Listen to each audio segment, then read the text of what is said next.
ওম সাইরাম। শ্রী সাই বাবার আরেকটি লীলার গল্প। প্লেগের গাঁট।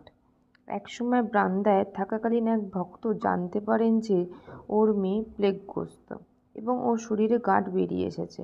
ভক্তটির কাছে সেই সময় উদি ছিল না, তাই তিনি নানা সাহেব জাদুকরের কাছে উদি দেওয়ার জন্য খবর পাঠান। যখন নানা সাহেবের কাছে এই খবর পৌঁছায় তখন উনি থানে স্টেশনে দাঁড়িয়ে এবং স্ত্রীর সঙ্গে কল্যাণ যাচ্ছিলেন। ওর কাছেও সেই সময় উদি ছিল না।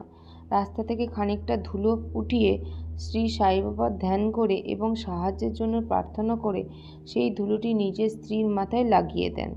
ভক্তটি দাঁড়িয়ে দাঁড়িয়ে এইসব দেখছিলেন। বাড়ি ফিরে জানতে পারেন যে সময় নানা সাহেব থানা স্টেশনে দাঁড়িয়ে বাবার কাছে সাহায্যের জন্য প্রার্থনা করেন, তখন থেকেই যথেষ্ট পরিবর্তনের ফলে মেয়ে আরাম পেয়েছে। মেয়েটি গত 3 দিন ধরে কষ্ট পাচ্ছিল। ওম সাইরাম।